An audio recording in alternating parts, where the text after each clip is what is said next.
We got a 2015 Lexus ES350 key fob here. If you want to take out the battery out and change it, this is going to be a good little guide. So the first step is going to be to release the emergency key. So if you look right here on the side here, we have a button that says push. We're pushing the top corner and holding it down, and that unlocks the emergency key.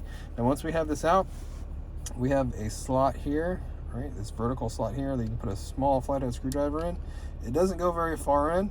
All we gotta do is give it a twist, and that pops the back half of the remote up. Okay, this is so we're not digging at it. It doesn't damage anything. You do kind of the damage to a part you'll never see. And we can just lift open the top cover like that. And when you do this, you want to be careful. See how this came out? You want to do it with the buttons facing down, because all this actually can fall out. These little buttons and stuff can fall out. We want to do this, everything kind of stays together. So we're going to hold it like this. And I go at the bottom, and you can pop the battery out like that. I'll show you what size the battery is. Battery size is a CR 2032 battery, positive sign facing out towards us.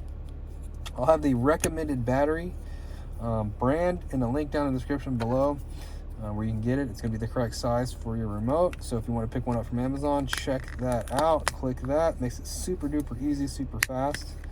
All right, now you get the back half, snap it together. You'll hear it snap.